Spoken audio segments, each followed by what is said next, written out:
regular planning board meeting to order.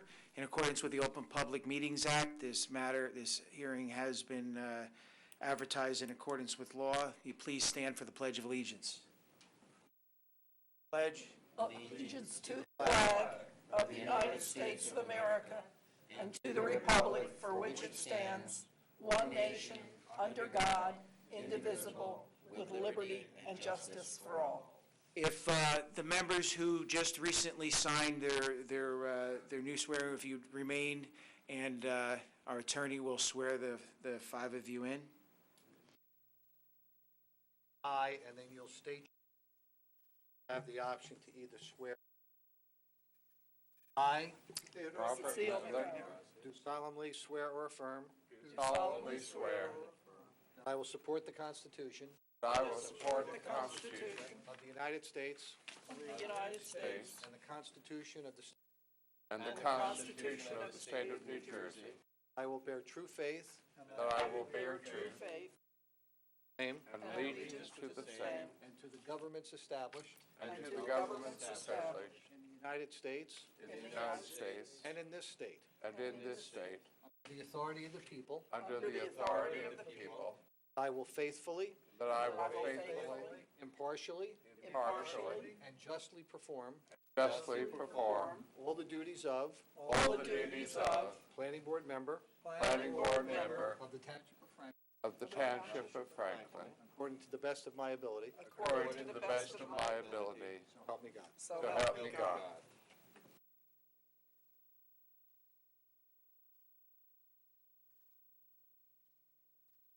Yes.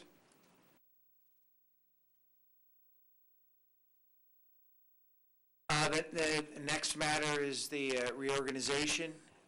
Do we have a nomination for chairman? Yes, I nominate Mike Orsini. I would second that. Any other nominations?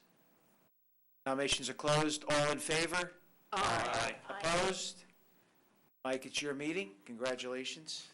Thank you. I think. You. Happy New Year.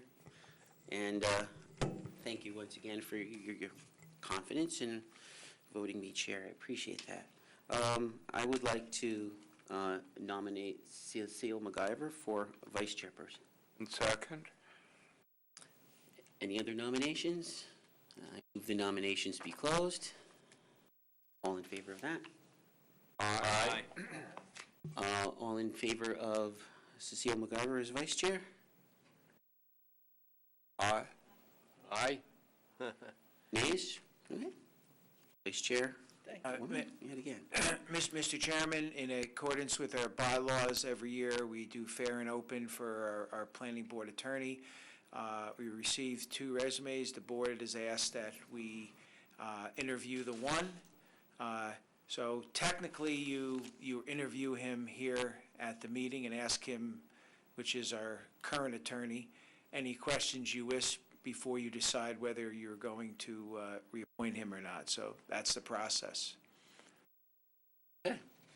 Does anybody have any questions for Mr. Clark? Seeing none, I move to appoint the firm of Clarkin and Vignuolo. Second the motion. All in favor? Aye. Opposed? And do we have a resolution for that? Yeah, we have to do the resolution appointing him, and so you have that in front of you. It's your standard resolution that we do every year. Okay. I move to approve the resolution appointing the firm of Clarkin and Vignuolo as planning board attorney. Second the motion. All in favor? Aye. Opposed? And lastly, He's got The a, witness oath I Yeah, need so to for the- administer. so we tell the truth for the whole year. Raise your right hands. To each of you solemnly swear to tell the truth, the whole truth, and nothing but the truth in all matters before the Franklin Township Planning Board for the calendar year 2017. I do. Okay. I got the roll call already. yep. Okay, so we'll move on. Then we have one set of minutes tonight for the regular meeting of November 9th, 2016. If there's no discussion on the minutes, I move that they. Second. All in favor? We can do it all. Aye. Mike, if you mind, we'll do the resolutions afterwards. I left the sheet with who can vote in the office, so I don't want to give Okay. anyone. No problem. So we'll move on to the two hearings we have tonight. Oh, no, we'll move on Voucher. to the public, voucher? Voucher, Oh, voucher. voucher, yes. Okay, so the voucher for the December retainer for the planning board attorney in the amount of $833.33. Second. All in favor? Aye. Okay, so now we'll do public comments. So make a motion to open the meeting to the public for comment on any planning-related matter that's not already the subject of a hearing.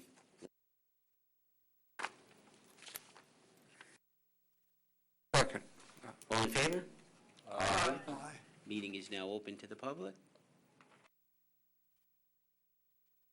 Seeing no one coming forward, I would move that this public hearing be closed. Second. All in favor? Aye. Okay, so we have two hearings tonight. The first, Franklin Juliet LLC, sign variance for the Wawa. Mr. Chairman, I think it's appropriate if Mark gives a brief synopsis of this. Just let the attorney enter her appearance first, please. Good evening, Catherine Kopp from the Law Office of Peter Lanford, appearing on behalf of the applicant.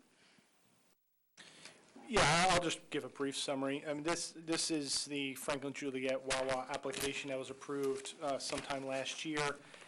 As part of that deliberation, the applicant had originally proposed a sign of 20 feet in height that required some variances.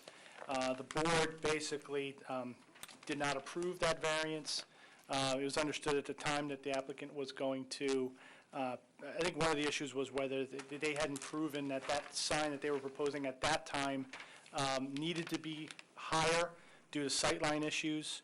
During that report, I had made a recommendation of a smaller monument sign, lower than 20 feet, placed closer to the road, so lower but closer. It turns out that the applicant in the few months since has, I guess, taken that advice to heart, because the application that's before you is almost exactly like the example that was in my memo. It's a monument sign that is 12 and a half feet in height. It does still require some variances. Our ordinance in that particular district limits the sign area to 60 square feet. We include the entire sign structure. So if you look at the detail, it's technically 127 square feet. The bulk of that is the decorative stone base. The actual sign area, the sign message, is just under 50 square feet. And then they do need a setback variance where 20 feet is required. They're 5 feet from the property line. And sign height in that particular zone, it's 10 feet, and they're 12.5. But again, in my opinion, this is consistent with what staff had recommended, what I had recommended previously. TRC has done a report and has no issues or concerns. We did look at sight distance because the sign is closer than is required, and we found no issues with sight distance. So it's not going to impede sight distance into or out of the driveway. Okay, with that, I have one witness very, very quickly. I call Matt Charo. Raise your right hand. Solemnly swear to tell the truth, the whole truth, and nothing but the truth, so help you God. Name and address for the record, please.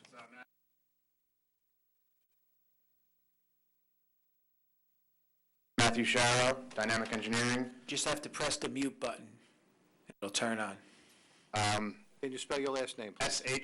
Sharo. Dynamic Engineering, 1904 Main Street, Lake Como, New Jersey. Okay, and can you give the board the benefit of your educational and professional background, please? Sure, I have a Bachelor of Science in Civil Engineering from the University of Hartford. About 15 years of experience, hundreds of design, applications just like this. I've testified in front of boards in New Jersey, New York, Connecticut. You're accepted. Thank you. Okay, and you heard the summary provided by Mr. Healy just a few moments ago, correct? I did. Okay, and do you agree with the statements made by Mr. Healy? I do. Okay, and just a couple of really quick questions for you. In developing the proposed sign that we're presenting tonight, did you perform a sightline test? I did. Okay, and does that sightline test include visibility of the sign and/or safety of motorists driving down the street with a sign at varying heights? It did. We varied the height from 10 foot to 20 foot and came up with the 12 and a half foot as being the safest design for both directions along Route 27. Okay, and would it be fair to say that if the sign were any smaller or any further away from the road than as it's proposed right now, that it would be blocked by vehicles exiting the property? It would. And would it be fair to say that a smaller sign or a sign located further away from the property line would be blocked by vehicles driving down the road? Yes. Okay, and so in your opinion, in order to provide the safest possible sign with the least amount of difference from the ordinance, the sign of this size at this location is the most appropriate? This is the most appropriate sign based on our site investigation. Okay, I have no further questions for this witness. Does the board have any questions? Property line. If not, I would just ask perhaps that you enter some testimony regarding the three variances and justification. Okay, What I thought, Mr. Chairman, if it's all right with you and the board, they don't have a professional planner here, but we often permit an attorney to present what is called a proffer, which is the justification for the variances. If I understand it correctly, it's the C2 analysis, a weighing of the benefits and the detriment, correct? that is correct. If you could offer the proffer, would that be acceptable? It would. Okay. Okay, so with that, so it is our position that there are no detriments to the sign as proposed in size and in location, but it is, as testified to, it is a safer option than a sign that complies with the ordinance would be. And, excuse me, sorry, let me just, we see no negative impact with the sign as proposed and believe that it does comply with the township's master plan and the intent of the zoning ordinance. Conclude that it's a better zoning alternative, I would. and that the benefits substantially outweigh any detriment because you don't believe any detriment exists. That is correct. Thank you. Any other questions from the board? I have one question. Are there other signs in that area that are going to be completely different than what you are proposing to build?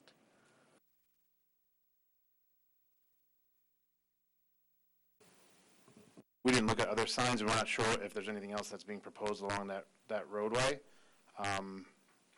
This is a monument sign that's pretty typical for this, per the board, per the ordinance recommendations. So. Yeah, I think the critical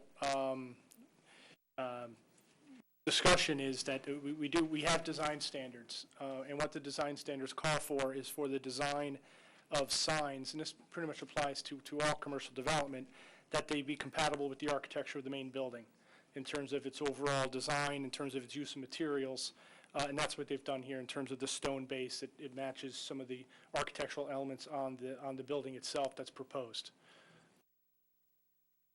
Just one last note for the board. Even though the sign is 5 feet from the property line, it's actually 20 feet from the curb. So that the actual property line is 15 feet off of the curb, pretty good distance already. If this application is approved, would the applicant continue to abide by all of the conditions in the board's prior resolution? Yes. Okay, so if there's no other comment from the board, I would make a motion to open to the public. Move to open to the public. All in Second favor? the motion. All in favor? Aye. Meeting's open to the public for any comment on this application? No one, I move to close. Second the motion. Favor? Aye. Okay, so I think I'll go ahead and make a motion to approve the sign variance with the variances that are listed, as well as the applicant's agreement to abide by all the previous prior application from which they emanated. I'll second that motion. Mr. Karazi, Yes. Mr. Hauk, Yes. Councilman Chase. Yes. Ms. MacGyver. Yes. Mr. Mettler. Yes. Ms. Rangnow. Yes. Mr. Thomas. Yes, I'm happy to vote for this. It's a great project for this area. Chairman Orsini. Yes.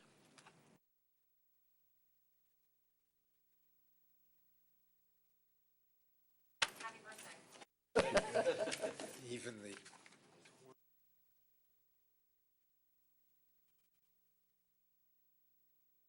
Okay, so the next application we have is S4 Estates.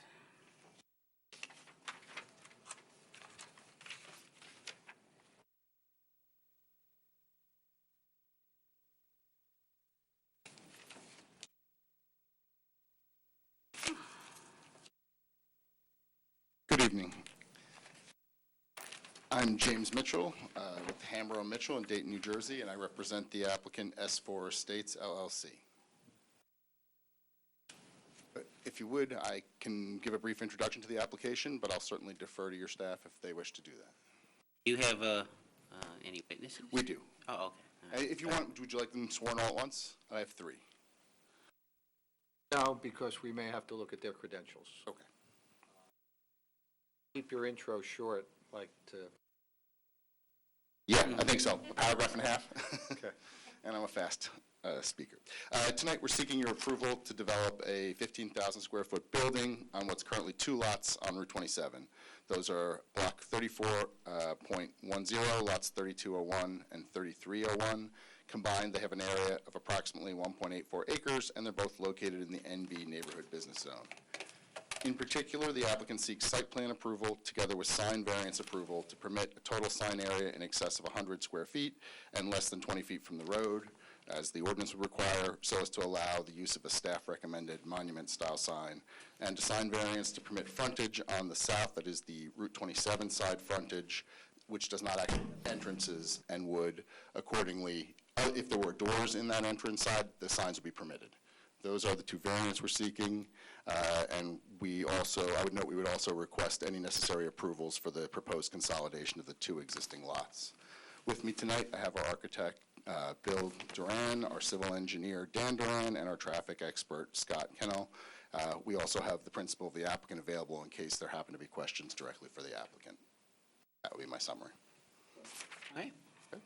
If there's nothing else at this point, I would start with Bill Duran, our architect, to describe the proposed building.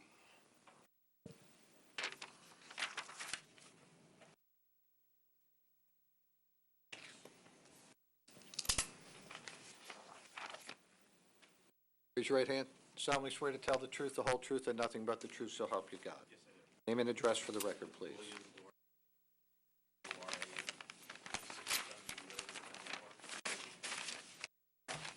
Okay. Mr. Duran, can you review your credentials for the board? Sure. I'm a licensed architect here in New Jersey. New Jersey since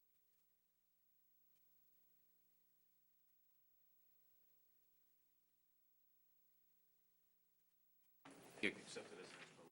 you're accepted. Okay. And Bill, if you can describe what we're proposing and what the building would look like. Sure.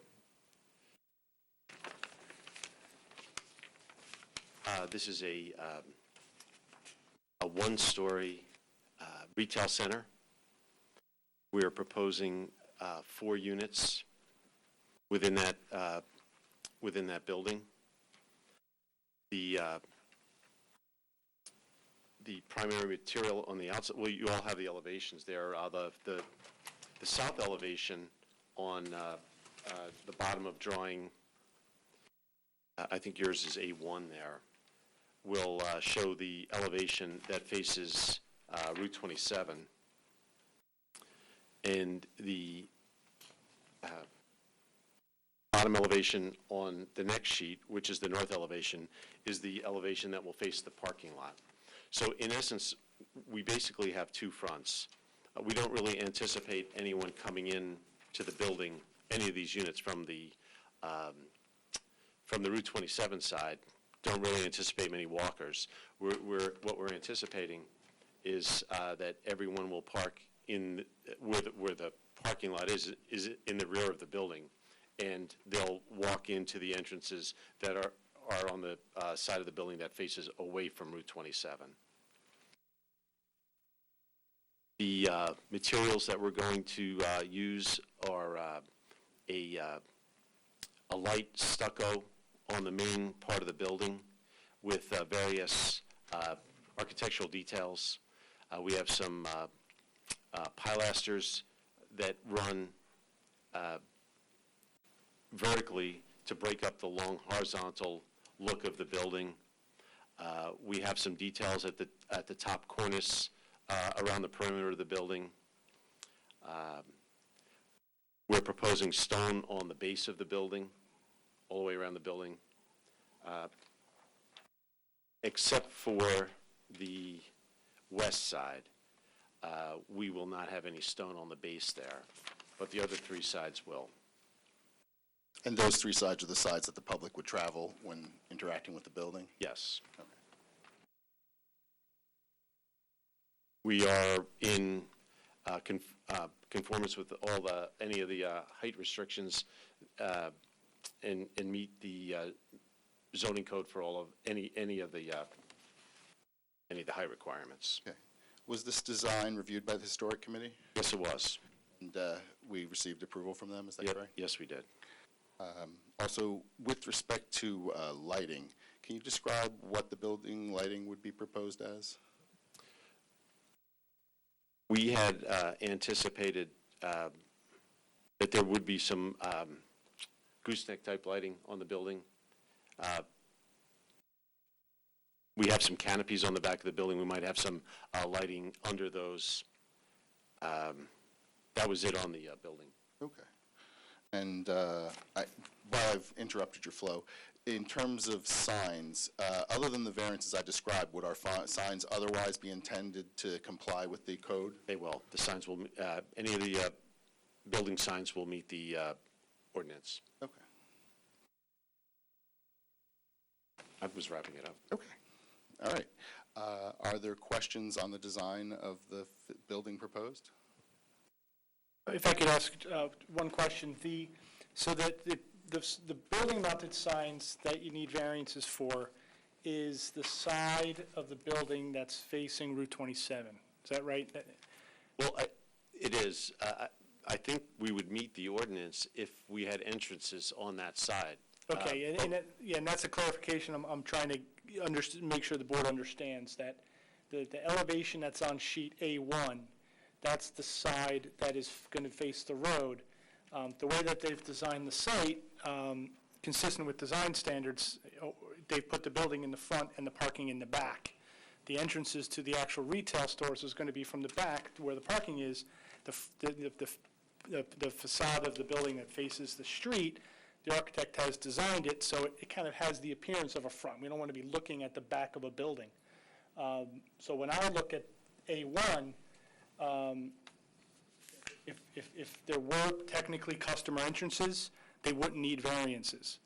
When I look at A1, though, in my opinion, I think the signs actually help finish that facade. In my opinion, if the signs weren't there, it would actually look kind of awkward. Like it was a vacant building. I think it helps finish that, making the appearance of having it be the front of a building. So, in my opinion, those variances are, I think it's clearly C2. In my opinion, there's no detriment. I think they actually help the design of the building. Before we go further into the architect, I probably should have asked you this question in your preamble. What of the four separate retail units within the building, Do you yet know what your tenants will be? We know that approximately a third of the space will be devoted to a restaurant, and the balance, I do not believe, has been leased yet, so we don't know, but there would be, it's anticipated they would be compliant both with zoning and with, there are some restrictions on the use of this building related to the DOT access permit. But there would be retail. Yeah, retail. Yeah. So retail and restaurant. Saying that A1 is what the front is going to look like? Well, A1 is the elevation that faces Route 27. So in essence, we have we actually have three fronts to this building, because if, as you look at the floor plan, I'm going to say the plan north is the top of the page, and plan south is the bottom of the page. So plan south is what faces Route 27. Plan north will face the parking lot, and then plan east is along the driveway. So all three elevations, so that's on the elevations, that's, well, I just said it, north, south, and east. All of those were designed as front elevations, which is very different from most buildings. Normally, we would have the parking in the front. The front of all the stores would face the parking lot and the street. So normally, the rear of these types of centers and the sides of these types of centers are very plain. Yeah, I would definitely want it to be that way. I don't know if it was this board or the zoning board that required the shopping center on Pierce Street to do that. This is very similar, this variance is actually very similar to what, they got approval, the shopping center in Pierce got approval for, there's kind of like a pad building that faces Pierce. They originally didn't have signage facing the road. They came back afterwards, kind of along the same lines here, that I think obviously they wanted some signs for their tenants to be able to obviously advertise their business, but I think also for the same reasons, kind of finished the look of that building. But I think that building even more so, I think has more of an appearance of a rear. This was the one really, I think, the architect has really designed this to really make this kind of look like a front. Right. Okay. Even more so than the Pierce Street one. Okay, if there's no other questions for the architect, we can move on to your next witness. Okay, we'll move to our civil engineer, Dan Dorn. Thank you, Bill. No relation between these two gentlemen? Well, there might be. Admit to?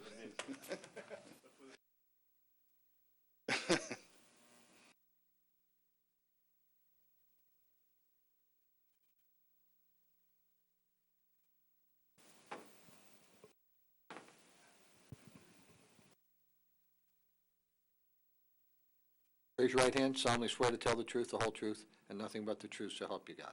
I do. Name and address, please. Daniel Doran, D-O-R-A-N, 939 Ridge Road, Monmouth Junction, New Jersey. Mr. Dorn, could you briefly review your credentials and experience for the board?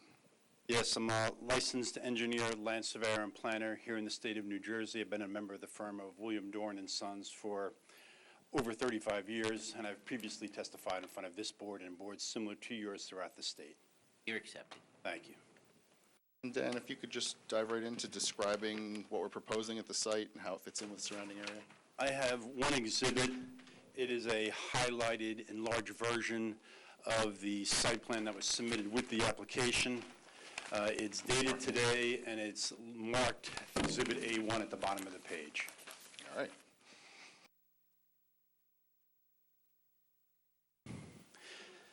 The site is 1.84 acres in size. It's located on the southbound side of Route 27. There are no wetlands or floodplains associated with this property. The site is located in the NBA zone, and the lot configuration and the proposed improvements meet or exceed all of the bulk requirements of that zone. The building that is proposed, as was stated by Bill the architect, is a one-story building on a slab. It is 15,000 square feet in size.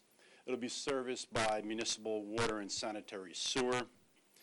The exterior components, the AC units, will be located on the roof of this building and be visibly obstructed by the facade of the building.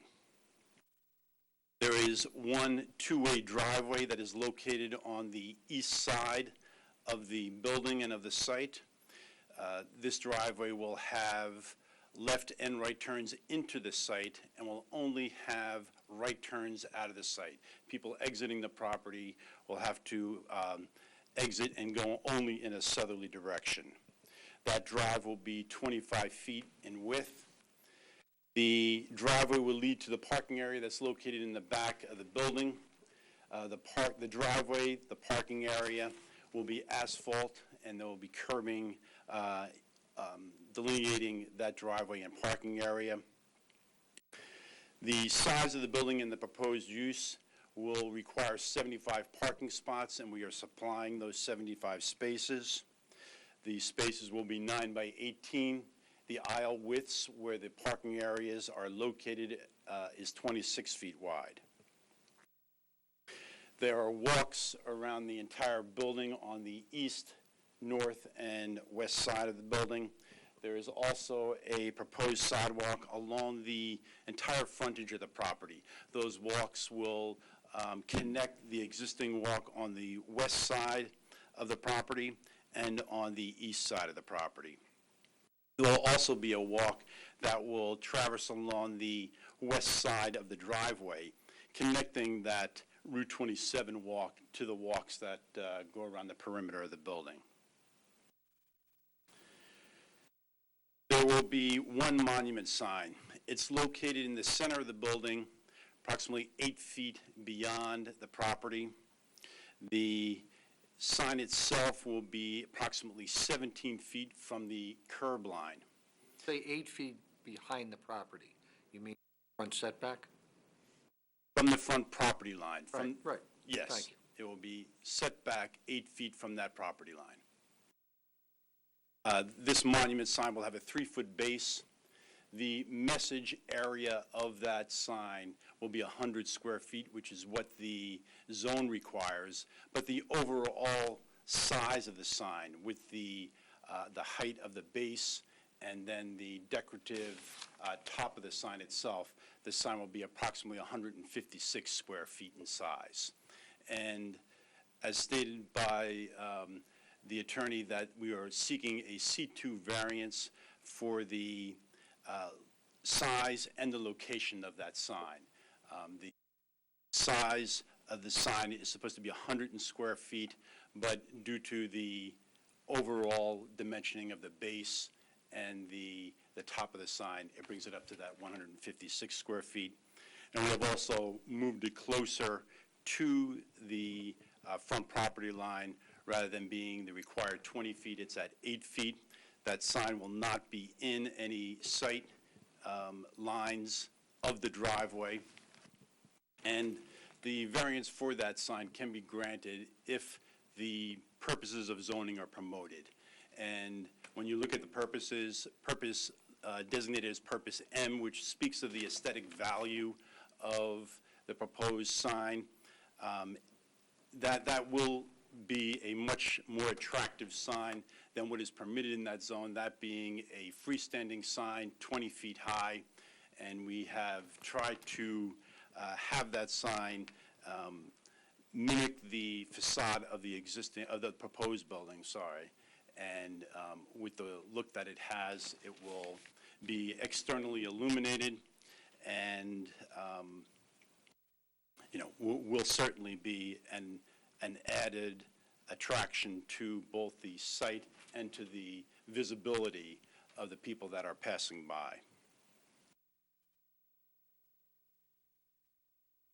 We had also spoke about the wall-mounted signs, and the reason why we need that is because we have no entrances on that south side of the building. The architect had spoke about that. Those size of those signs will meet the requirements that are in the zone, but just the fact that we do not have the entrances there is the reason why those signs will require that variance.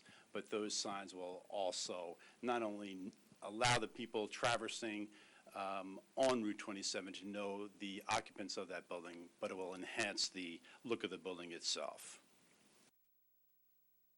A 10 by 15 trash enclosure is proposed in the northwest corner of the parking area, in the back of the parking area. That is for both domestic and recyclable waste. A 6-foot-high stockade fence will be erected along the northerly property line and easterly property line bordering the residents that abut this site. The drainage on the property, currently it drains to the northwest corner of the property, and that existing drainage pattern will not be altered by the proposed improvements.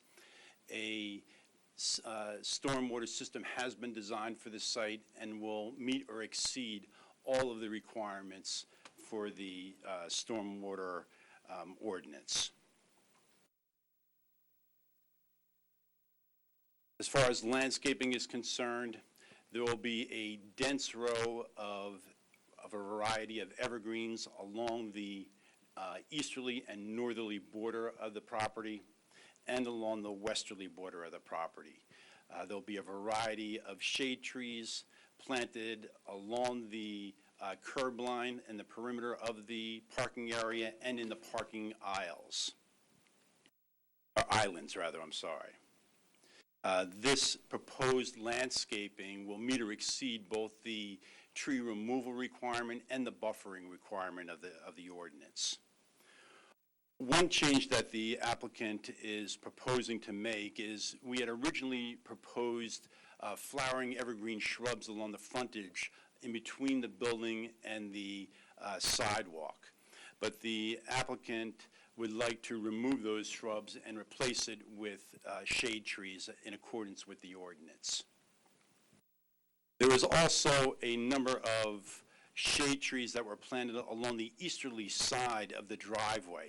There's a small area there that is only 3 feet in width, and at that property line, there's a 4-foot-high masonry wall which creates a planter for the adjoining property.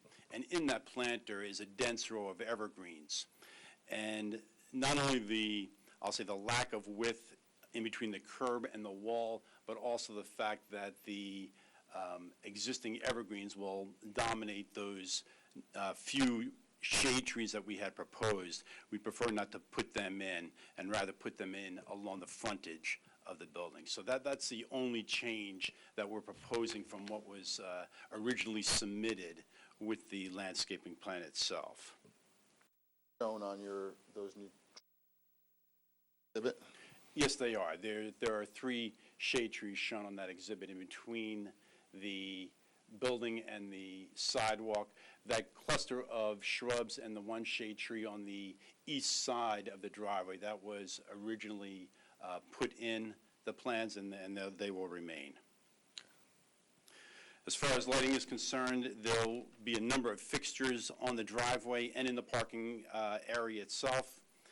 They're 14-foot-high fixtures. They're an LED fixture that will safely and adequately illuminate the parking area and the driveway.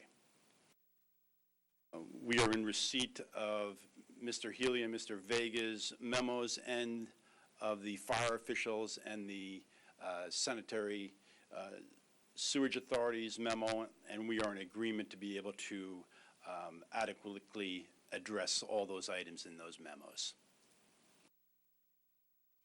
And Dan, just to jump back to the variances for the signage, just wanted to confirm, I think I heard you say that the approval of the variance was to promote a desirable visual environment. That's correct. And in your opinion, would there be any detriments from either of the variances? No, I do not believe so. And would either of them substantially impair the zoning ordinance or zone plan? None, neither one. Would it be fair to say, in fact, they are in keeping with and try and effectuate the goals of the zone ordinance and zone plan? That's correct. And you agree with Mr. Healy's testimony with respect to the variances also, I assume? Yes. Right. Okay. And I guess as an administrative matter, I think item 43 in Mr. Vega's memo noted that we needed a waiver for street trees, but based on your testimony, we're withdrawing the request for that waiver? That's correct. Okay.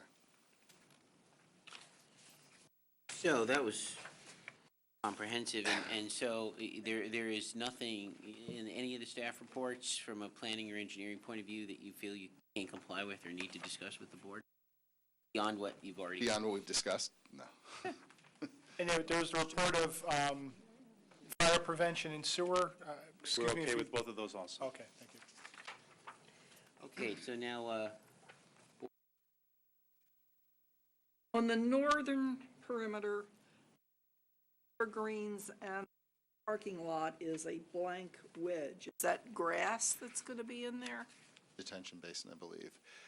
Dan, the white area? Yes, to the white area. Yeah. That is where the detention basin will be, yes.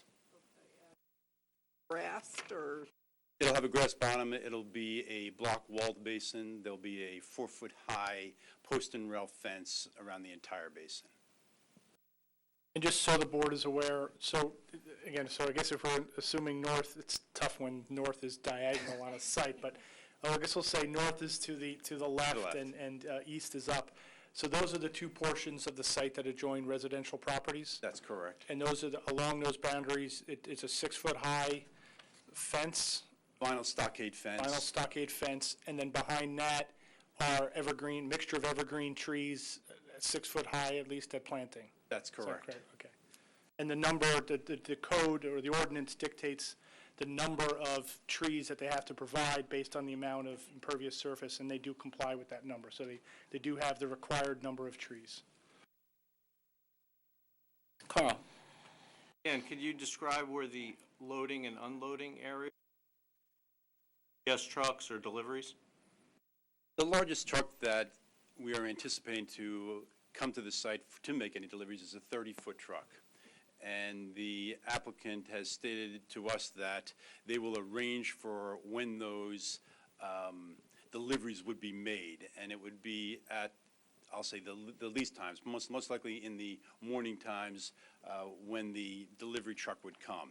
And as typical, even when we would have designated a spot for a loading area, those trucks typically come and they pull up right along the curb that will be on the rear of this building or the north side of this building and unload whatever their delivery that they're making and then be on their way. We have constructed the islands in the parking area to allow not only emergency vehicles, but vehicles of that size to easily maneuver through the parking area. So we have not designated a particular spot or a designated loading area for those vehicles. We anticipate that they'll do it right on the northerly curb line of that building. Being that this is a multi-unit building, the water department is going to require a meter room because I'm assuming the 2-inch service coming in is going to have some kind of manifold. Each unit is going to have its own meter. Restaurant is going to be paying more than obviously just a little retail store. You're going to need to designate, or the architect will need to designate an area inside for that. Okay. Dr. Chase?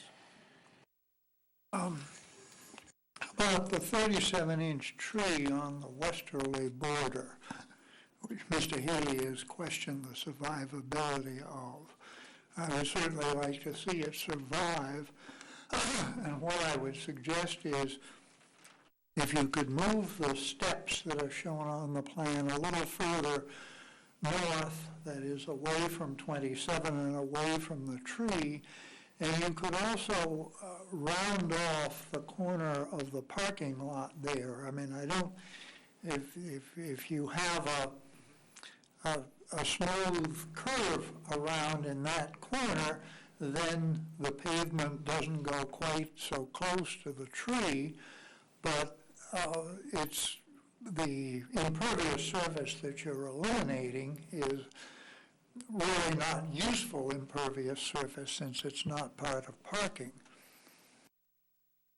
Good suggestion, and we certainly will accommodate that in both those instances. We would like to keep that tree also. Yeah. And to be able to move the steps, as was noted in Mr. Healy's memo, and if you have suggested further to the north, that can certainly be done. And it's a good suggestion that we could certainly take out that corner of pavement. We could leave the walk there, but take out that corner of pavement and get that pavement just slightly further away from that tree.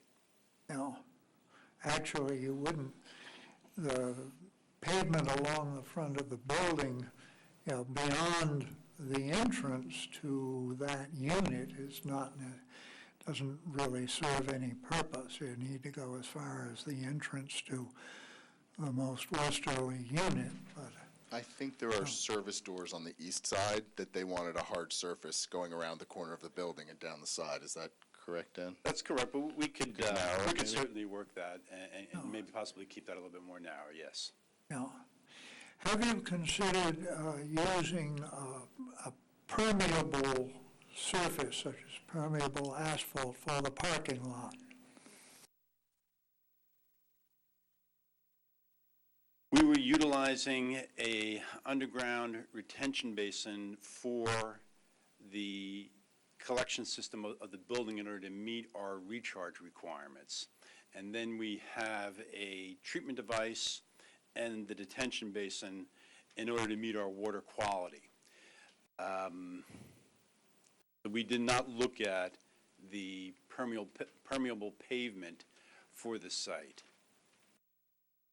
I was thinking that a permeable pavement is a rather small underground detention unit that you have, that a permeable pavement would more than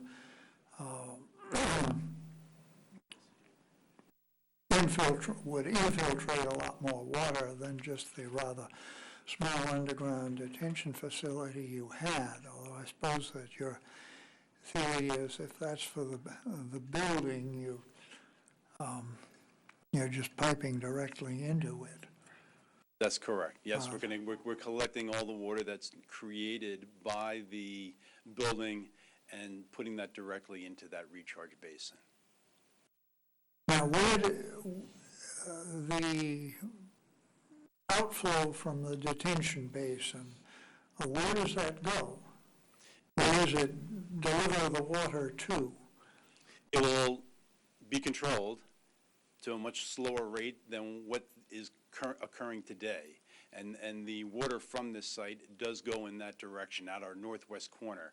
It'll eventually, there is an existing inlet that is located on the adjoining property to the west of our site at that northwest corner. And it will eventually go into that inlet and then go through the stormwater system that's located on the adjoining property to the west. So that's adding to the flow into their system. It's at a much slower rate, and they currently have a larger flow coming off of our property than what will be occurring after this site is developed. Higher peak flow, you mean? They'll have a higher peak flow and a higher volume going there today than what will be going there after the development occurs on our property. This is something that always sometimes gets confusing, because obviously you're adding building, you're adding impervious, so people automatically assume, well, water's going to be rushing off the site. But what you're saying is because you're using these systems in this detention basin, you're holding the water. Correct. And it's designed to let the water out more controlled and more slowly, as opposed to the existing situation. Basically, it's essentially sheet flowing off of the site right during the storm event. That's correct. And that's the whole objective of the stormwater regulations, is to not only control the quantity and the water quality and the recharge aspect of the site. So it's not that, you're not saying, obviously, that any less water is going to come off of the site. It's just that it's the peak flow, the amount that's rushing off at any one time is lower than the current situation. It is, but through our recharge basin, we will be having less water come off of our property also. Thanks for clarifying that. Alex? Just one question on the basin. If I understood you correctly, you mentioned that there's a residential property behind the basin? That's correct, yes. Is there any plan to protect that basin? Because one of the concerns that might arise is that the kids will play and when the water level is high, there is a potential for drowning and some other safety issues. What are the plans to prevent that? We have a 6-foot-high stockade fence along that border. And then you have, in between the basin and that fence, you have a dense row of evergreens. And then around the basin, we also have a 4-foot-high fence around the entire basin.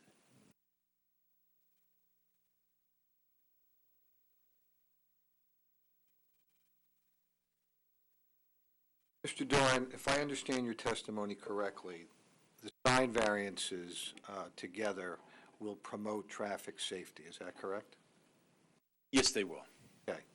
And having said that, would you then agree that purpose A of the municipal land use, promoting the general welfare, would also be a goal and objective of the MLUL that would be? Yes, it does. It's one of the purposes, yes. Okay. And you indicated that there's a benefit to granting the variances and you find no detriment. When you do the weighing analysis, can you come to the conclusion that the benefits substantially outweigh any detriment? Yes, it does.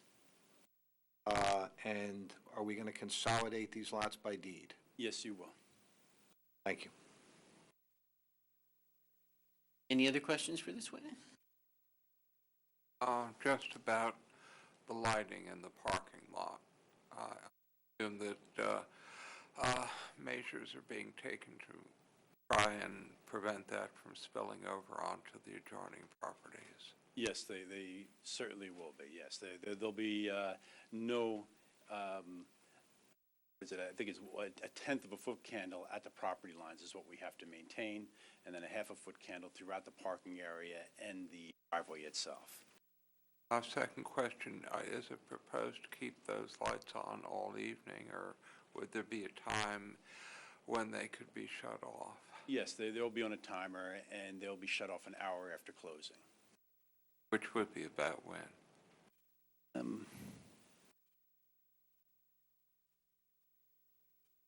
believe it's 10 o'clock. Thank you. Just be careful, because the restaurant may be later than 10 o'clock, so. Because you're probably gonna have a restaurant on there, and that may be later than 10, so. I don't want to give anyone in the public a false presumption that. No, that's right. Typically, your retail stores would be, but the restaurant typically would be open later than that. But I would imagine that there's still, I'm sorry, I would imagine that there still will be some lights in the back, right? Not all of them going to be pitch dark, because there may be people driving through that, not seeing anything. At night they think that they can turn around and they maybe enter into that parking area. You need to have some sort of a lighting so you don't create a potential somebody creating a safety problem. The soffit lightings that'll be on the building itself, I believe, will be on, which would illuminate that area right around the driveway and the aisles around the building. We had proposed to put them off, to put them on timers, and I would say typically that's what's done. If our police department has an issue with the safety, they can revisit that. They've done that in the past, but typically, like you said, those soffit lightings are enough to make it so that the police can actually see in the building, which what they're concerned about. Yeah, I don't think the applicant would have a problem if the police wanted them on more, but we're trying to be aware of the fact that there are adjoining residences and be good neighbors in that sense. One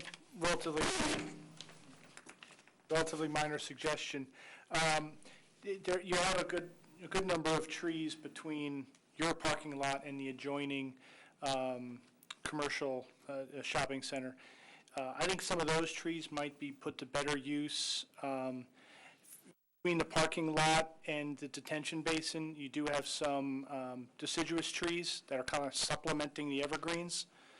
Perhaps I'll say squeeze some more in. I think every last tree that we can have in the rear of the site could help buffer. So I would suggest perhaps taking some of the trees along the westerly property line and putting a few more along the northerly property line. Do you have any concerns or objections to that? Do you believe we can fit them in between the basin and the northerly property line, or between the parking area and Between the the basin? parking area and the basin. Yeah. No, we could certainly do that, yes. Yeah, just, I think, a few more in there. And then also, since the westerly side of the building is a little less finished than the rest, I think maybe just putting some foundation plantings or some shrubs along there just to soften that view from Route 27. Again, kind of compensating, maybe a little less to block the parking lot, but a little bit more to block to screen the building a little bit. Not a problem. Thank you. And how high are the light fixtures going to be? 14 feet high. 14 feet. That's about as modest as you can get in a And commercial still shopping get FedEx center. trucks underneath them. And those are LED lights? Yes, they are. See the lights anywhere. All right. Why don't we go and call your last witness? Our last witness is our traffic witness.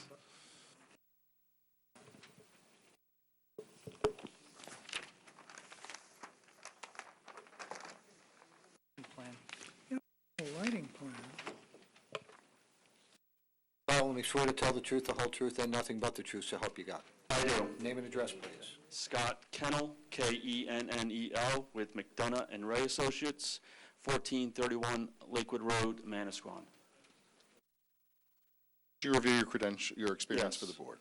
I'm an associate with McDonough and Ray Associates. I have over 35 years of traffic, transportation planning experience.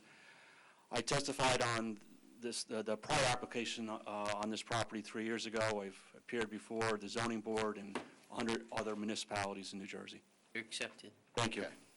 And have you reviewed the traffic impacts and the traffic conditions from this facility? Yes, I have, and my office prepared a traffic report dated October 3rd, 2016, and included collection of traffic counts in September of 2016 on Route 27 on a weekday and on Saturday. It was weekday, September 13th, from 4 to 7 p.m., generally the peak periods for Route 27, and then on Saturday from 11 a.m. to 2 p.m. when retail users experience their peak activity. And it was determined that the two-way traffic volumes during the peak hour on the weekday PM is approximately 2,050 vehicles, and on Saturday, just over 1,900 vehicles, so slightly less than the weekday PM. The next step was to determine how much traffic would be generated by the proposed use, and again, it was stated, and it's consistent with the prior approval, that this would be specialty retail. We would not have high traffic retail generators such as a fast food restaurant or a drive-through bank. It would be on the lower end, and that's how the NJDOT application was prepared and submitted, in which during the PM peak hour, it's projected to generate 75 trips during the PM peak hour. That's a total of in and outbound traffic, and just over 100 vehicles on the Saturday peak hour. Once the traffic estimates, then it was necessary to evaluate how well the site access driveway would operate, and we took the 2016 volumes and expanded them to 2019 as a design year to when the project could be completed and fully occupied to assess how well the driveway would operate. And it was determined that the site driveway would operate at a level service D for both the PM and Saturday peak hours. That is within the acceptable ranges accepted by NJDOT. And as far as the left turn movement into the site, it would operate at level service B, or approximately 12 seconds of delay. It's important to recognize that the access system proposed here is consistent with a number of other commercial uses in the area, such as the daycare center on the other side of 27, as well as the IHOP, where left turn ingress and right turn ingress are permitted, and then it's restricted to right turn egress only. And that was the basis of our application that we submitted to NJDOT. As for NJDOT, that application was deemed complete on October 31st, and we expect their completed review within the next 2 weeks. They generally have a 90-day period, and I would expect to get a favorable response from NJDOT in a couple of weeks. The final aspect of my review on this matter dealt with the site plan, and as Mr. Doran testified, The township ordinance requires 75 parking spaces, and the plan has been designed accordingly to meet the ordinance. And the on-site circulation has been designed to provide positive on-site circulation to accommodate both large wheelbase and passenger vehicles. The site driveway onto Route 27 is located in an area that optimizes site distance, and it's my opinion that it can operate safely and efficiently when this development is completed. Therefore, in conclusion, it's my opinion that the development can be approved and operate compatibly with existing and future traffic conditions along Route 27. The site driveways will operate at acceptable levels of service. The site distance along Route 27 meet and exceed nationally recommended standards. And then the site plan has been designed to provide parking in accordance with the ordinance and to provide positive on-site circulation.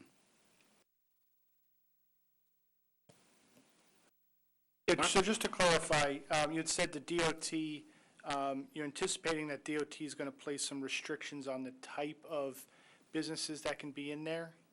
That's correct. We file this as a specialty retail and as a specialty retail use. And by definition, it has to be a shopping center that has at least 2 tenants in a building less than 20,000 square feet. So we meet that criteria. They'll also require a deed restriction as part of that access approval. Okay, and then you had mentioned a few uses that, as examples, that DOT then, that basically then would not be permitted as a condition of DOT approval. So no drive-through banks, no fast food restaurants, is that? Correct, that's correct. Any other high, those are usually high? Delicatessens is another example that they have in their definition, as well as sometimes you see in these type of neighborhood commercial centers, the post office will have a facility. That's not permitted as well. And that's because all of these are high traffic volume, high On the retail turnover? Correct. As opposed to specialty retail and a sit-down restaurant? Right, or you can have retail uses that sell hard goods or things of a lower traffic generator or specialty type of retail use products. So, I don't think it would ever go here. I mean, actually, the size is not, but like a CVS or something, but this is too small for that. CVS is generally 15,000 to 16,000. In and of themselves? Right. Okay. Okay, so you're anticipating, again, so no drive-through banks, no fast food or deli or other high turnover type retail, those would be restricted by DOT?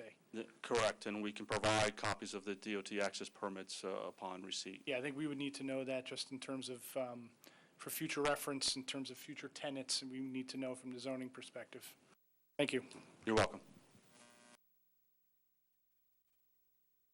Oh, go ahead.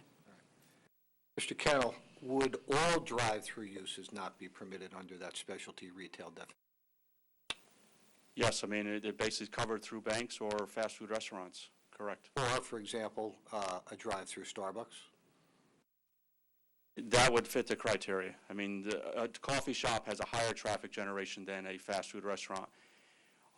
And their trip generation rates for coffee shops is something that they've adopted in the last couple of years, and the definition was adopted 20 years ago. They just haven't updated that definition. But in my opinion, that would include coffee shops as well. Yeah, it's a good question, and the other distinction, too, is that this site plan has not been designed to accommodate.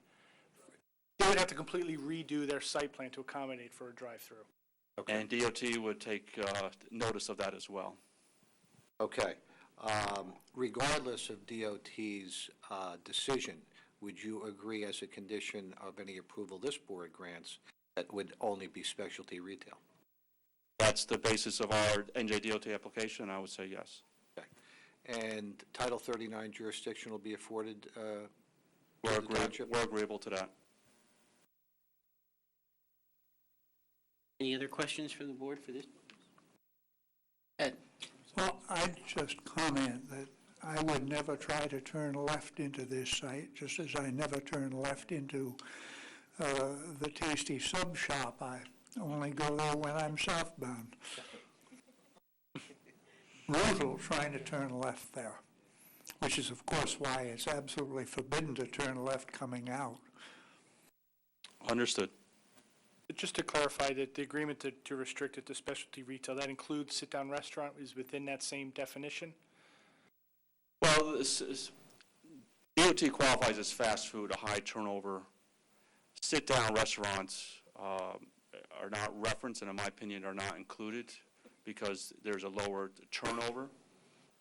So again, a sit-down restaurant would not fit the definition of a fast food restaurant, and therefore it would be permitted, and has been based on my experience with NJDOT. I wonder if there's a hard and fast line there between them. I'm thinking of where I had supper tonight at Moe's Southwest Grill, which certainly has tables, but it also feeds people past a food line. Is that a sit-down restaurant, or is that a fast food restaurant? I'm not familiar with that particular brand, but I would take the position that their primary use is a sit-down, and sometimes these restaurants offer takeout. Yeah. But that's kind of an ancillary use, so therefore would not fit the definition of fast food restaurant. And I think it's important to recognize, too, as far as sit-down restaurants, they generally have their highest activity after the commuter periods or the peak traffic periods on Route 27. So that's why they're going to fall out of the definition of being excluded as from a DOT perspective. I mean, generally people go to dinner 6 to 7 o'clock, so that's after when traffic volumes start to drop on Route 27. 6 is still pretty peak. It's towards the end of it, but it's starting then to taper off after 6 o'clock. I think what I would suggest is that the condition be essentially, I think the traffic engineer has given us a broad brush of kind of the types of higher intensity retail uses that would be restricted by DOT, and some examples of lesser. I would suggest we basically incorporate whatever DOT imposes in terms of uses that aren't permitted. Those are incorporated into your approval. And I think we could all understand a drive-through, a drive-through bank, Dunkin' Donuts drive-through. Those type uses generate much more turnover. Panera versus an IHOP. How do you distinguish between those? But I think a McDonald's with the drive-through, I think per square foot generates more than a regular sit-down restaurant. I think we have to rely in this case on the DOT, and it sounds like the restrictions are appropriate. So if there are no other questions for these witnesses, I'm going to make it to the public. Move to open it to the public. Second. All in favor? Aye. Okay, the meeting's open to the public for application.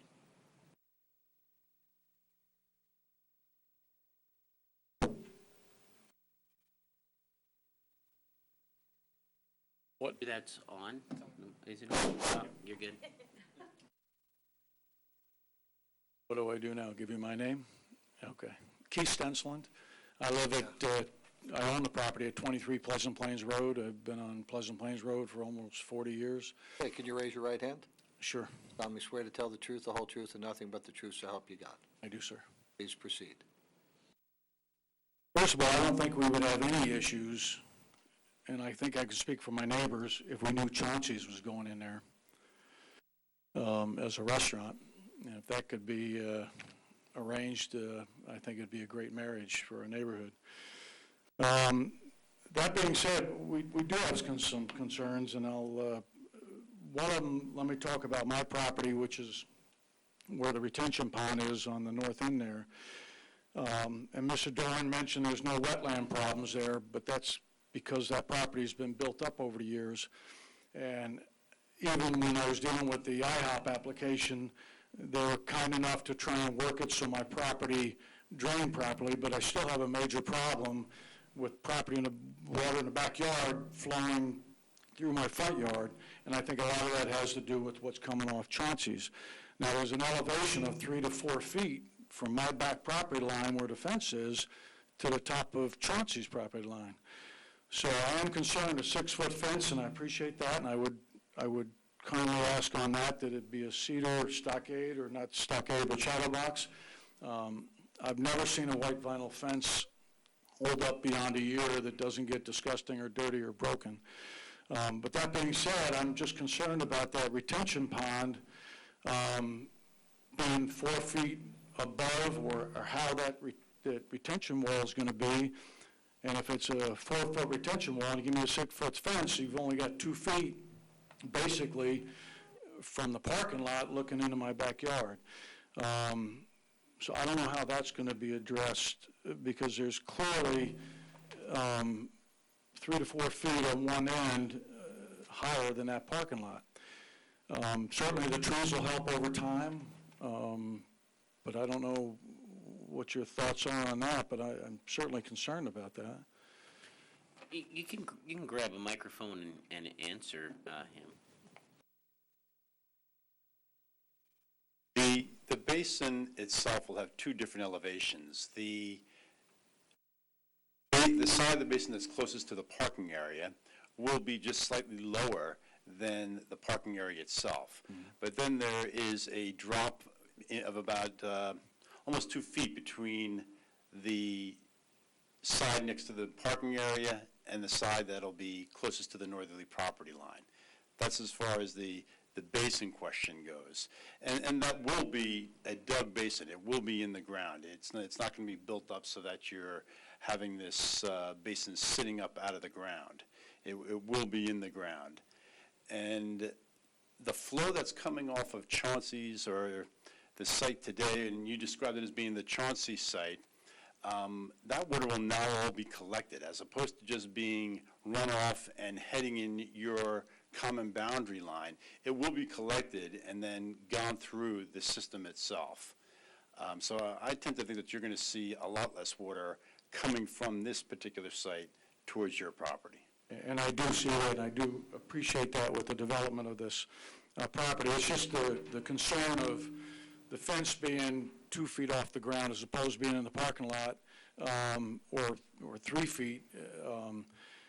So I don't know what can be done to address that, but if you understand that right at the end of that property, it slopes down to my yard. And now if you dig a retention pond down below that, I mean, I don't know what that visual is going to be, and I'm kind of concerned about that.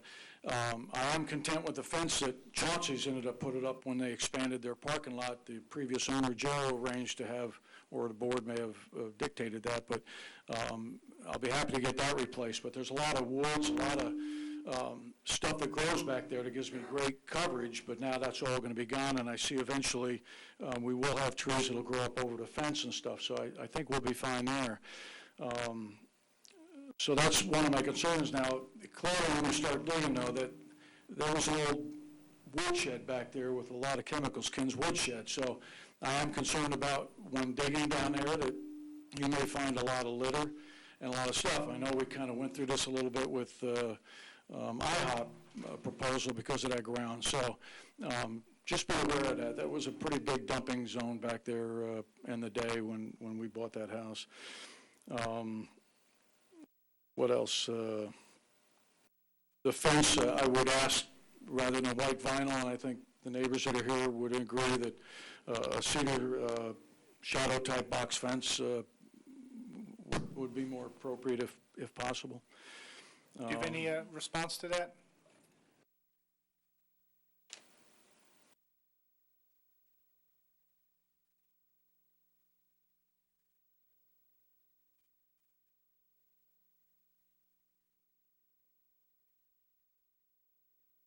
In terms of the fence type, I was talking to the applicant's principal, and his concern is that with the vegetation there, that a wooden fence is potentially going to decay over time, where the vinyl will hold up better in the long term. Obviously, that said, it depends on what conditions the board imposes. But we would rather stick with the vinyl fence rather than a wood fence. I think in terms of, Dan, the question, I'm not quite sure clear on the answer, so maybe you can clear it up a little bit further. From the neighbor's property, I think he was worried about what the elevations would be. Obviously, if the fence is on the back property line, it's going to start at the same elevation as the ground. But can you give us an idea on what the difference between the elevation at the property line and on the parking lot would be?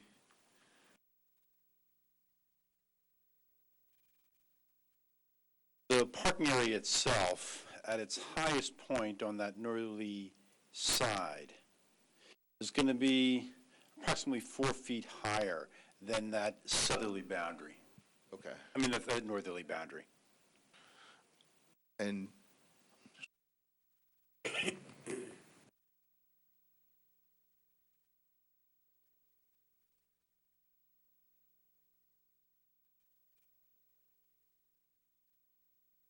Well, let me just Yeah. make a suggestion and see if I can decomplicate this for a second.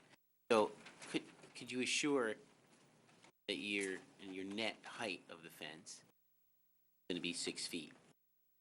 net height measured from the parking lot surface, is that what we're looking at? Like, I mean, if this ground slopes down, right, and you put the fence down there, he doesn't have a net 6 feet, right? It looks like that.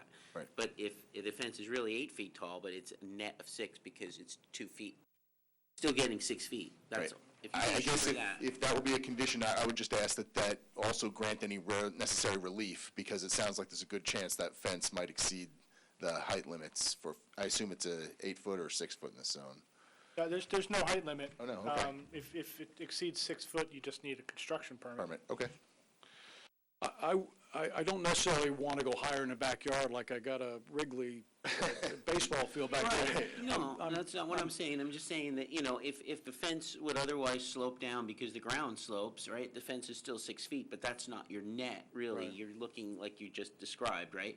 But if I have them make it 8 feet, it's still, even on the top, it's not like, Right, now I outfield got or an all- 8-foot fence that I'm He's not. going to see the 8 feet, I think. Right. Yeah, and there are trees going up there, so what I see now is not a bad sight, The lights, that might be another issue, and I know you're working within the ordinances, but you look at the new Costco to put up there, that thing's like, lit up like a Christmas tree. You got that shopping center on Fenton's Lane, it looks like Christmas Village all night.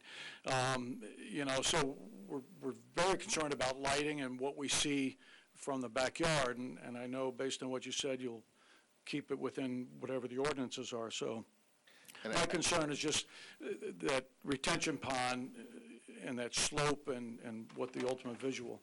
As far as the fence though, you can drive anywhere and see a white vinyl fence, and anything that's been up more than a year is discolored or damaged or bent, and so I would strongly recommend and considering the cedar fence. There's no way a white vinyl fence is going to last that long, in my opinion. That's just from what I see out on the roads.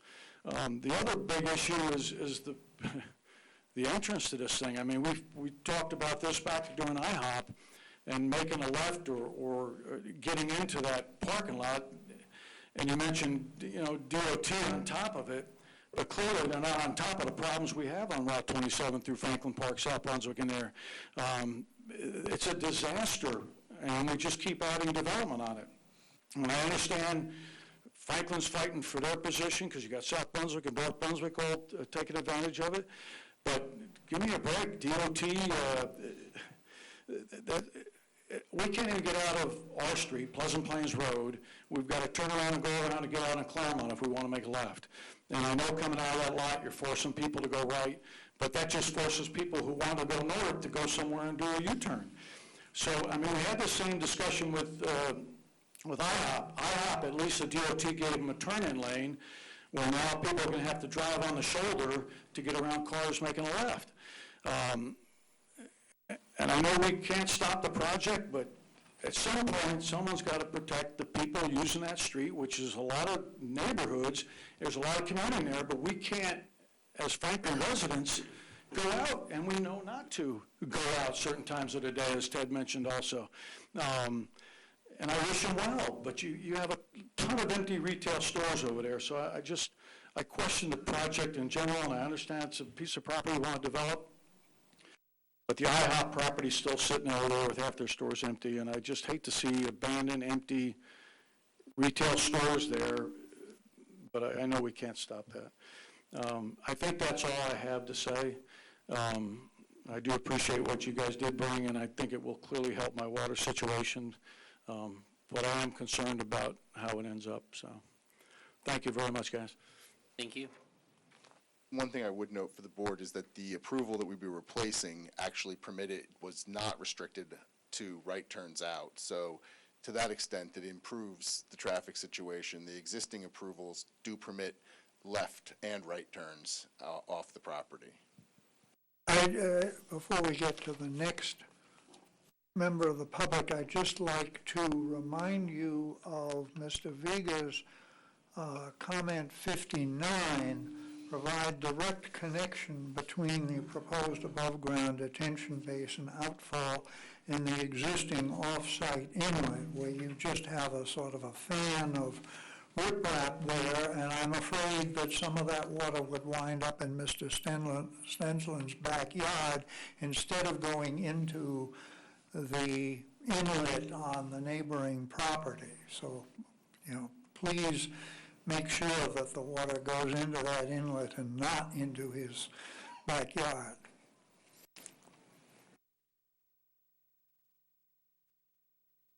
That's a detail Mr. Vega has brought that up, and that'll be a condition of the approval. They'll have to satisfy engineering to that respect. Certainly, the drainage will not be allowed to go onto the neighbor's property. All righty, would you raise your right hand, please? Solemnly swear to tell the truth, the whole truth, and nothing but the truth, so help you God. I do. Name and address, please. My name is Claire Mulry, and I'm the owner at 7 Pleasant Plains Road, which is the a property just east where you see the trees there. Before I start, I do want to thank the board and the applicant for the trees, the fence, and the right turn egress only. I can only echo Mr. Stensland's words that our street has become impossible to turn left on. I don't ever turn left out of Pleasant Plains Road anymore without taking my life in my hands, in all honesty. I have to go down to Claremont and turn around just to go north to work every day.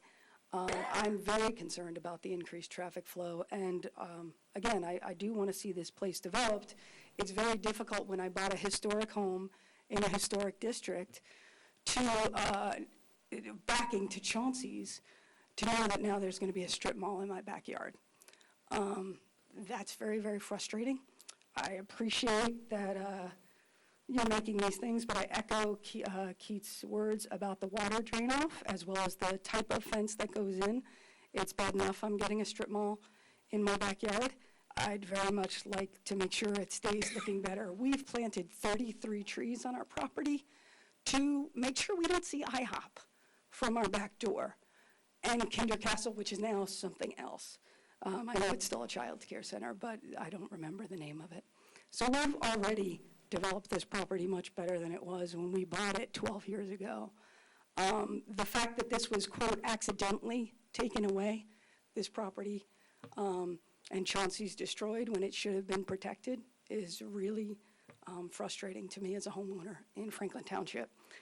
That being said, I appreciate Mr. Mettler and Mr. Chase discussing the lightage as well. I get that you have to have a certain profile in a public property lot for lighting. However, that 14-foot lighting is going to tower 8 feet above the fence, and the planted proposed 6 feet trees that go in there.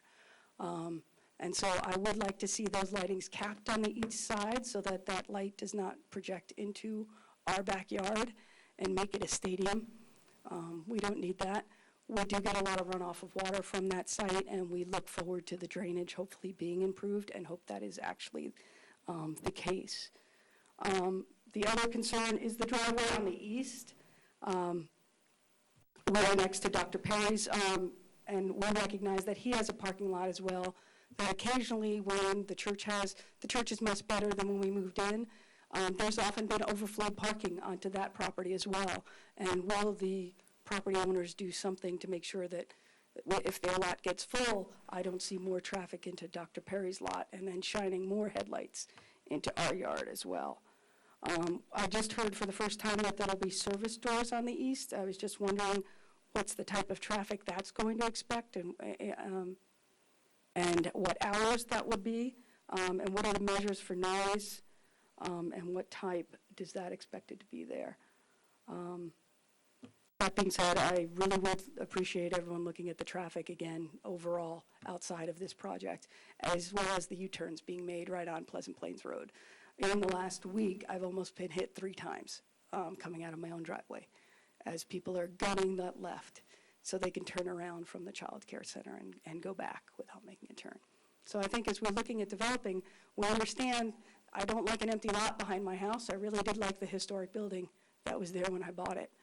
So I recognize it needs to be developed. However, we started off on a bad foot as good neighbors, and I'd like to see that rectified to the best of the ability. So thank you for your time. Thank you.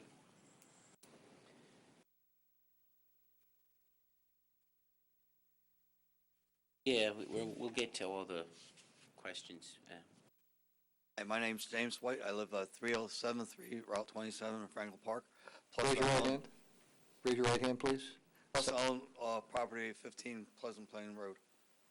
solemnly swear to tell the truth, the whole truth, and nothing but the truth, so help you God. I do. Thank you. Well, I have a little problem about garbage pickups and drop-off and deliveries in the morning.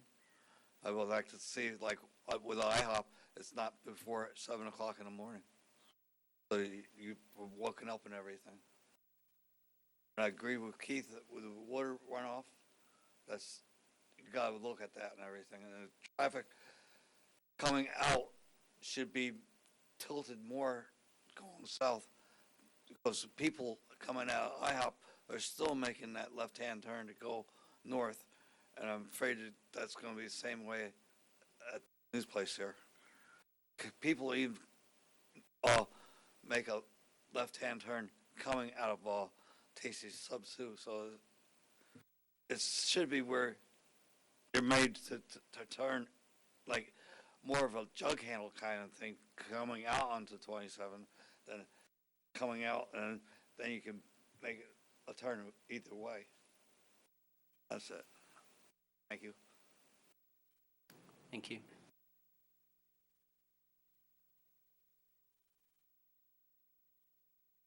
Raise your right hand. Solemnly swear to tell the truth, the whole truth, and nothing but the truth, so help you God. Name and address, please. Molly Hardaway, 7 Pleasant Plains Road. I just wanted to echo what's been said already and emphasize that maybe it would be a good idea to have a no turnaround signage, additional signage on Pleasant Plains Road, so that we prevent some of these potential accidents that have been happening already and that are bound to happen more potentially with increased traffic.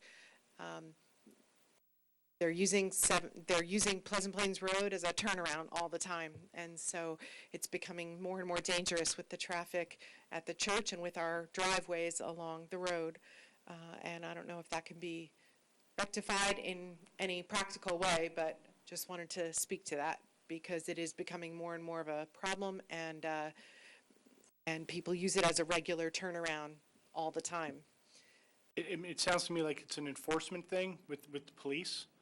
So, I don't think this board can do anything about that particular issue. You might want to email either the township manager or somebody in the police department and ask for more patrols of that area. And people are making illegal U-turns.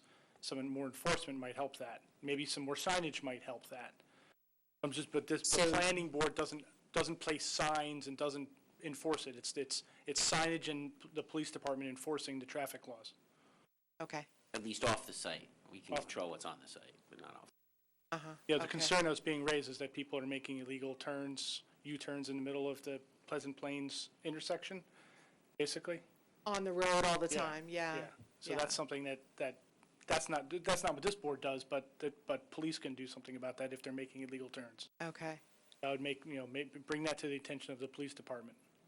All right, so just in light of the current project then, just making sure that the current project totally indicates the egress and as has been specified, but with the proper signage. Yeah, I mean, I would think be helpful for this project. Yeah, I think what the board has an application that is, in essence, it's a permitted use. I mean, it's a neighborhood business, commercial zone, and the whole one of the purposes of this is to try to minimize the impact to the neighbors.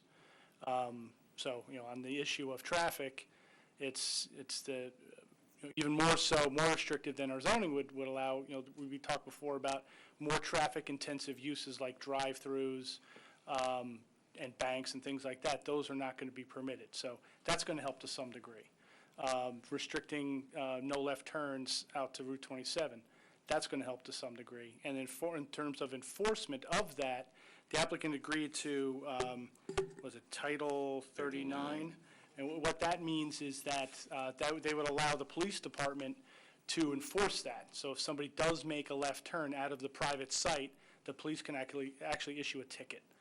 So, those are things that, we're doing to try to mitigate those impacts that we're aware of. Okay, thank you.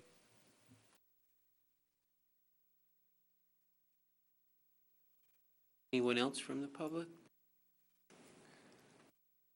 Coming forward, a move to close to the public. Second. All in favor? Aye. Okay, so I have a few notes. So let's try to take the low-hanging fruit. So delivery restrictions, 7 o'clock, tends to be garbage. standard, and the garbage, yeah. The question was asked about delivery entrances or unloading facing east, I guess, or whatever direction that might be. You want to say anything about that? Danny, use the mic for us, please. Sorry. I don't believe the deliveries on the east side of the driveway. I believe that the people making the deliveries will come to the north side of the building and make the deliveries there where the entrances to those units are. There are entrances into the occupant on the east side of the building, but they'll be just for pedestrians. There's no vehicle access to that side of the building, right? Correct. There's no loading bays or Oh. anything like that? No. Yeah.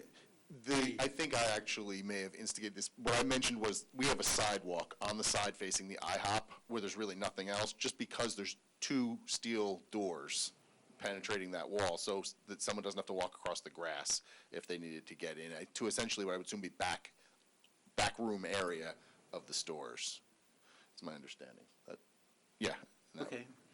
Lights, they're downward facing, they're shoebox, they're spillage towards the residential. That's correct. They're facing directly down. They're not on any type of tilt or angle.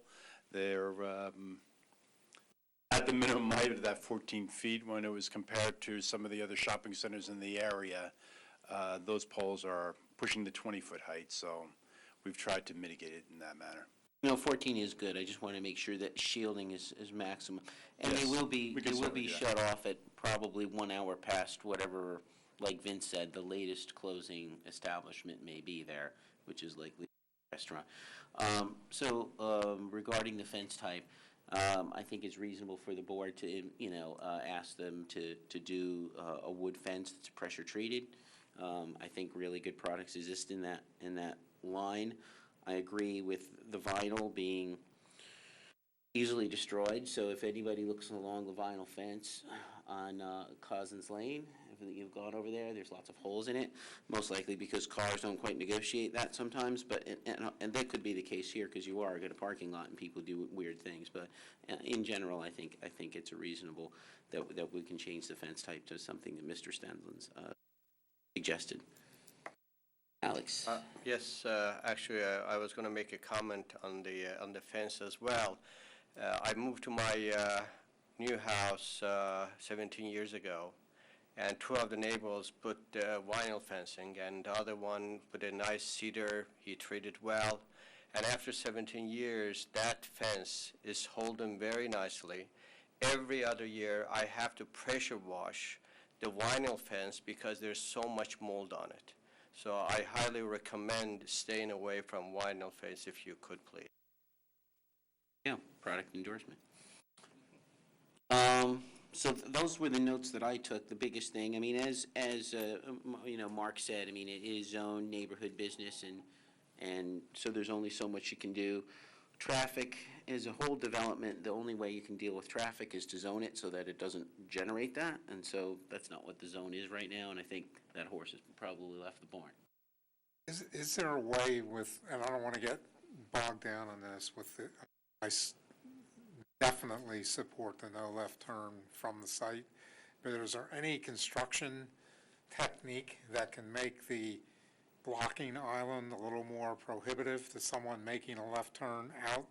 Because we have these installations at various places. You can have the two engineers discuss that. They may be able to work something out in that regard. A lot of times, unless the policeman is sitting there, they're not real successful. It also depends, on what DOT is going to allow, because they're very specific in what they're going to allow at their intersection, so, we can take a look at it. Well, I use the example of the Wawa on Route 27 and Cousins. They have a full movement driveway. You can make the left in going southbound on 27, which I often do because I don't sit there and wait for the left turn signal, so I'll go straight but then turn left. But then the driveway's curved, so you can only make the right going northbound on 27. It's curved. This Yeah. is already curved. So then I think. you've got that. I guess in short, let the engineers try and design it and implement the design to make it as prohibitive as possible to go around it and make a left turn. They've been working very diligent with us for several months on this project. As you can see, Dan's writing it down right now.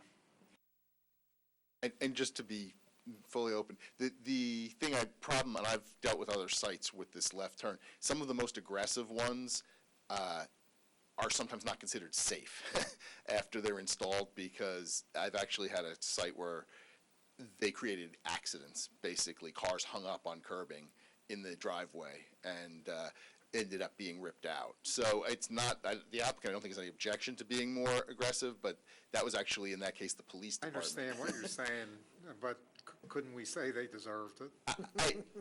My client was, in that case, that was his exact position, but the police department got tired of coming to rescue stranded cars, because they were actually getting high-centered on the... There is a point where the angle's too extreme. I use the example of when you're getting off the jug handle off of 287, and in order to get onto Easton, you have to do this to see if cars are coming, and that's not good either. So there is a point where it's balanced. So we'll work with the applicant on that. The other point is that the plans, at least at present, show the sidewalk continuing over that island, so you would have a ramp up and then down on the island.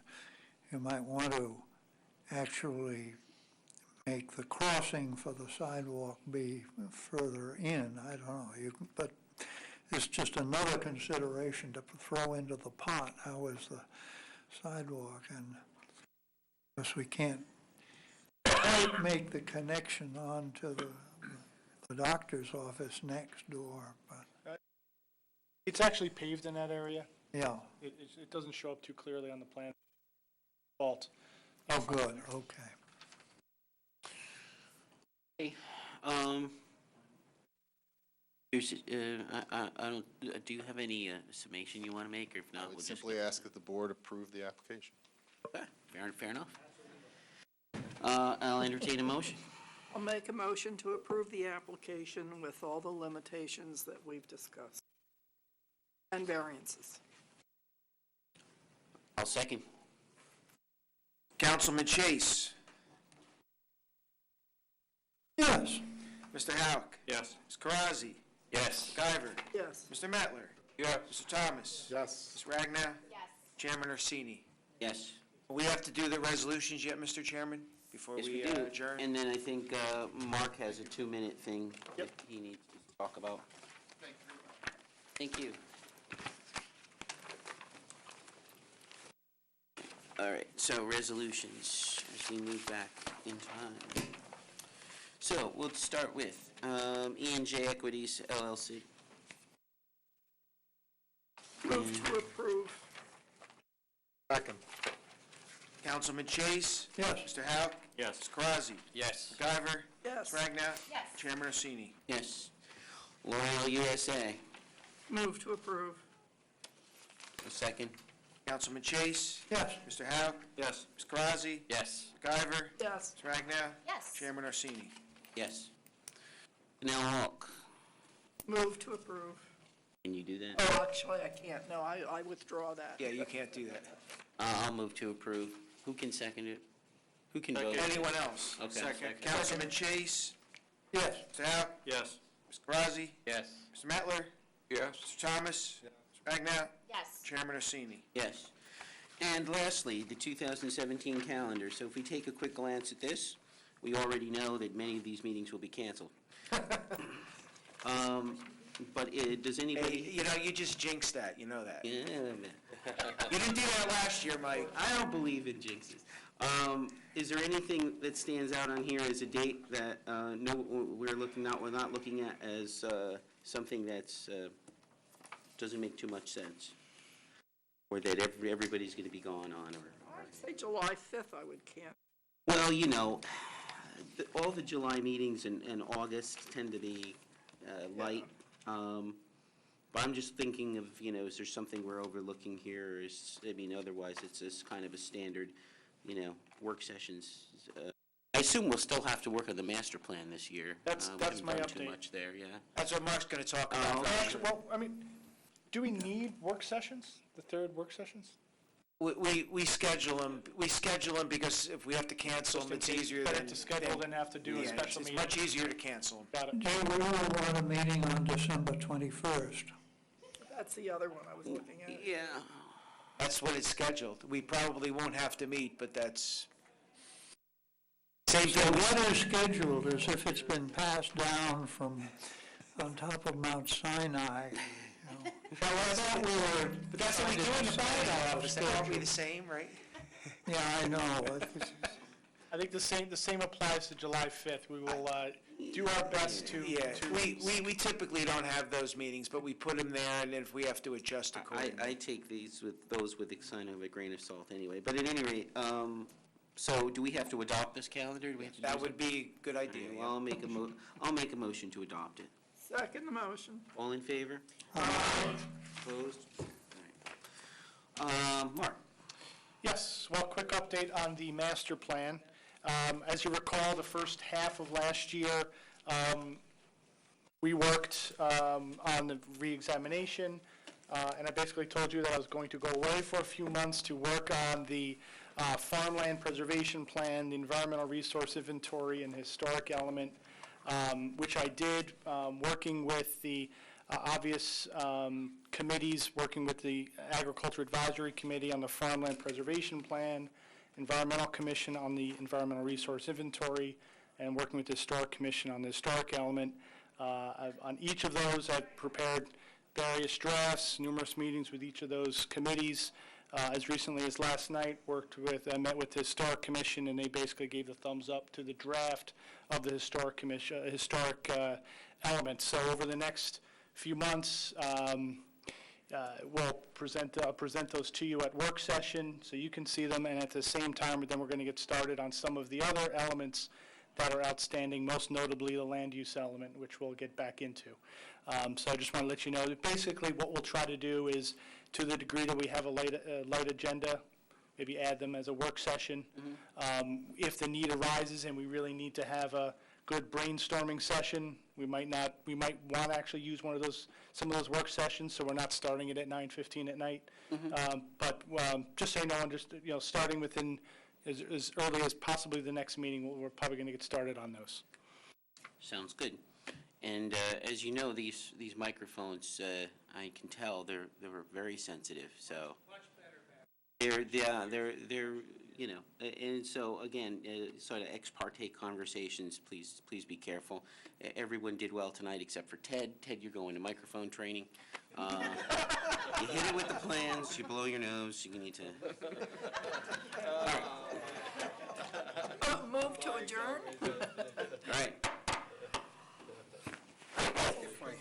Brush the plans again.